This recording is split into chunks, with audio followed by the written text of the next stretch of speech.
Yang terbaru yang menarik tuan-tuan, kenyataan Hamzah Zainuddin dalam ceramah beliau 2-3 hari lepas kot, 3 hari lepas kot.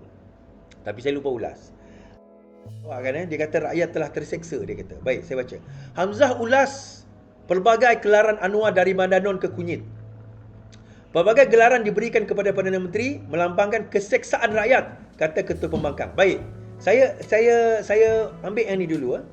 Dia kata pelbagai gelaran itu melambangkan keseksaan. Tuan, ingat tak zaman PN memerintah kita guna logo apa? Kita guna hashtag apa? Kerajaan gagal. Realitinya, gagal tak kerajaan pada masa itu? Realitinya kerajaan gagal. Gagal tak Muhyiddin Yassin? Gagal. Gagal tak Hamzah Zainuddin? Gagal. Ramai yang angkat bendera putih. Sampai sesuatu berlaku kepada saya kena tangkap. Tetapi akhirnya, negara buka. Ya, itu hakikat. Kegagalan itu direfleksikan dalam gelaran yang kami buat, iaitu kerajaan gagal. Nah, bila mereka buat gelaran sedemikian ini, Madanon, Kunyit, tidak berakhlak dan sebagainya, adakah itu menunjukkan kesengsaraan rakyat ataupun menunjukkan ketidakmatangan pembangkang dalam berhujah? Macam Sanusi sebut pasal gigi Rafizi. Macam juga seluang-seluang ni sebut pasal muka saya, pasal gigi saya, pasal janggut saya, pasal rambut. Macam-macam lah. Dia orang tak ada hujah, tuan-tuan. Sama juga bila pemimpin dia paling besar pun tak ada hujah. Ini kan pula seluang-seluang dan luar-laun. Lagi tak ada hujah. Jadi bila mereka tak ada hujah, dia guna hujah macam ni. Tetapi akhirnya dia gunakan hujah apa? Tengok rakyat kata macam, bukan rakyat, tuan-tuan. Rakyat tak kata apa pun. Yang kata dia. Yang kata seluang ni. Walaon ni yang kata. Itu menunjukkan rakyat telah terseksa. Realitinya lah rakyat terseksa. Buat kali pertama dalam sejarah, macam-macam negara telah diberikan oleh rakyat kepada PM, bukan oleh Ketua Pembangkang. Siapa kata sebelum ini pun Ketua Pembangkang tak pernah pun bagi perkataan-perkataan itu kepada pembangkang. Yang bagi kami, rakyat. Yang suruh gantung bendera putih, kami rakyat. Yang panggil kerajaan gagal untuk kerajaan PN adalah kami rakyat. Yang panggil kerajaan pengkhianat untuk kerajaan sebelum ini adalah kami rakyat. Bukan Ketua Pembangkang Anwar Ibrahim pun. Sebelum kita cerita tu, ada satu cerita kebimbangan di Pulau Pinang lah. Kan, yang ni kalau kita tak pandai ambil kesempatan, rugi kita sebenarnya. Saya baca. DAP Pulau Pinang cemas terlepas 20% undi Cina. Petik tinjauan. Pulau Pinang dianggap negeri selamat untuk DAP, tetapi nampaknya terdapat kebimbangan yang semakin meningkat bahawa pengundi Cina boleh mencetuskan kejutan pada tarikh 12 Ogos depan. Memetik beberapa tinjauan yang tidak dinyatakan, Setiausaha DAP Pulau Pinang Lim Hui Ying mendakwa sebilangan besar pengundi Cina mungkin mengundi PN, tidak keluar mengundi atau membuang undi rosak. Dakwaannya tinjauan itu menyebut PN dapat menembusi Pulau Pinang dan gabungan pimpinan Muhyiddin Yassin itu boleh menawar Negeri Sembilan dan meraih lebih banyak kerusi di Selangor. Saya tidak pasti sama ada ini benar atau tidak, tetapi saya telah menerima banyak mesej yang memberitahu supaya jangan leka, kata Lim dan juga Timbalan Menteri Pendidikan. Memandangkan sokongan DAP di Pulau Pinang datang terutama dari masyarakat Cina, Lim berkata kehilangan 20% undi akan menjadi situasi membimbangkan. Jangan leka, jangan fikir kita pasti menang. Tadi saya dapat satu mesej mengatakan Pulau Pinang kehilangan 20% undi sokongan kaum Cina. Baik, saya komen sedikit tentang perkara ini. Yang pertama, saya tak bersetuju dengan kenyataan Lim tersebut. Saya bersetuju on one part, tapi saya tak bersetuju on the other part. Yang saya setuju adalah, saya bersetuju bahawa daripada segi jumlah yang bakal turun mengundi itu berkemungkinan akan kurang. Yang tu saya bersetuju. Tetapi mengatakan bahawa sampai 20% pensokongan Cina akan beralih kepada PN, itu saya tidak setuju.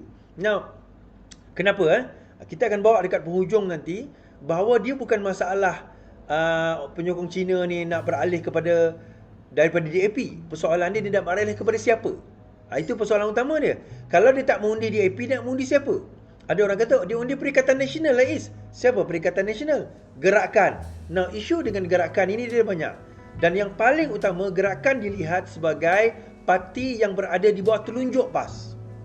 Dia tidak lagi membawa nada dan suara yang sebelum ini. Gerakan ini dilihat sebagai parti yang membawa nada dan suara dan mendepani kaum Cina, terutama kaum Cina kan. Walaupun gerakan mengatakan bahawa mereka bukan parti kaum seperti mana DAP, tapi kita pun tahu bahawa gerakan adalah parti dominasi Cina.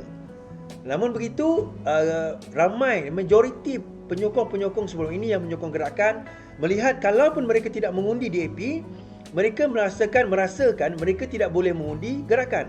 Kerana bila mereka mengundi gerakan, sama seperti mereka mengundi PAS, tak ada beza. Sama-sama seperti mereka mengundi PAS.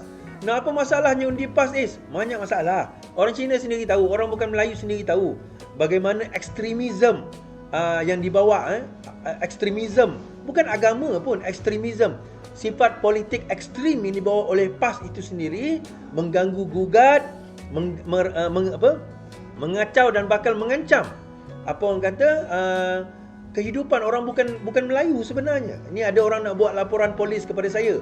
Dia mengatakan bahawa tengok Iswardi cuba nak buat 3R. Ini bukan masalah 3R. Saya bukan kata Melayu, saya kata PAS.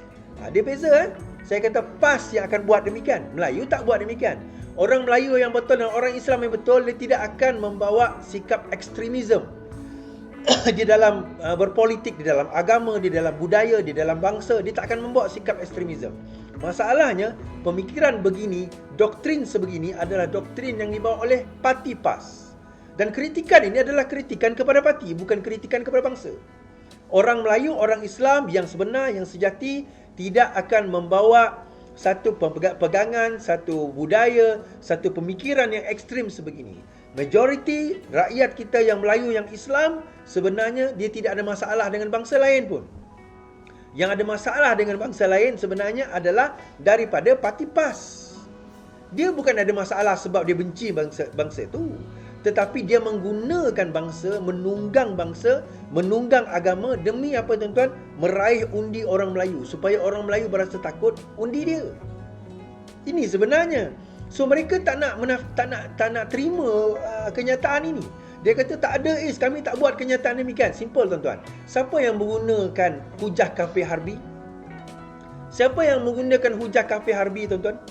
Siapa yang mengatakan kalau sekiranya DAP memerintah, maka kafir harbi lah yang akan memerintah tuan-tuan? Saya nak tanya tuan-tuan, siapa yang guna hujah tersebut? Siapa yang mengatakan kalau bukan Islam memerintah bersama dengan Kerajaan Pakatan Harapan, maka pakai seluar pendek lah kita? Siapa tuan-tuan? Kalau sekiranya memerintah, maka akan jadi agenda kristianisasi lah dalam negara kita. Siapa tuan-tuan? So mereka menggunakan, masih lagi dan baru-baru ini kajian mendapati ada di kalangan anak-anak muda di dalam PN sendiri menggunakan kenyataan kafir harbi untuk orang bukan Islam. Apa tujuan? Tujuan tidak lain tidak bukan menakut-nakutkan orang Melayu kita supaya akhirnya mengundi mereka. Ultimate dia macam tu. Dan macam saya kata hari tu bahawa mereka tidak mempunyai manifesto. Dan mereka tidak mempunyai manifesto pun apa sebenarnya mereka nak bawa dalam negara kita ni. Dalam PRN ini, dia nak bawa apa? Dia tak berjaya nak bawa apa-apa tuan-tuan. Dia tak berjaya nak menonjolkan apa yang ditawarkan. Sebaliknya, mereka menggunakan hujah-hujah yang cuba menakut-nakutkan. Saya bawa contoh terkini Fahmi Fadzil dia guna isu Fahmi Fadzil dikatakan berceramah di dalam masjid. Dia kata Fahmi Fadzil berceramah di dalam masjid. Dan polis hari ini telah mengatakan Fahmi Fadzil tidak berceramah politik di dalam masjid, sebaliknya memberi penerangan tentang penjelasan daripada jemaah. Okey? Dan Fahmi Fadzil mengatakan bahawa fitnah ceramah politik di masjid, Fahmi kemuka 2 notis tuntutan oleh Peguam. Menteri Komunikasi Fahmi Fadzil telah menghantar notis tuntutan hari ini kepada 2 individu termasuk penceramah bebas Ahmad Dusuki Abdurrani yang berhubung fitnah kononnya beliau memberi ceramah politik di sebuah masjid di Rawang 30 Julai lepas. Peguam Asyrik Ali Sethi Alivi berkata notis sama turut dihantar kepada pemilik dan pentadbir laman Facebook N13 Kuang. Beliau berkata kenyataan fitnah dikeluarkan oleh kedua-dua individu melalui akaun Facebook dan Instagram adalah berniat jahat untuk menjatuhkan nama baik Fahmi, seterusnya menggambarkan seolah-olah beliau menderhaka terhadap arahan Sultan Selangor. Katanya melalui notis itu, Fahmi yang juga pengarah komunikasi menuntut penarikan balik kenyataan fitnah dan permohonan maaf secara terbuka daripada kedua-dua individu. Peguam itu berkata jika kedua-dua individu gagal, pihaknya telah diarah memfailkan tuntutan saman fitnah di mahkamah terhadap mereka dengan serta-merta. Semalam Fahmi menyanggah dan kecewa dengan fitnah yang dilemparkan. Kononnya beliau telah berkempen di dalam masjid. Itu saya kata, dia tak ada hujah. Mereka tak ada hujah, mereka tak ada point pun sebenarnya dia orang nak berkempen tentang apa. mereka nak berhujah tentang apa? So,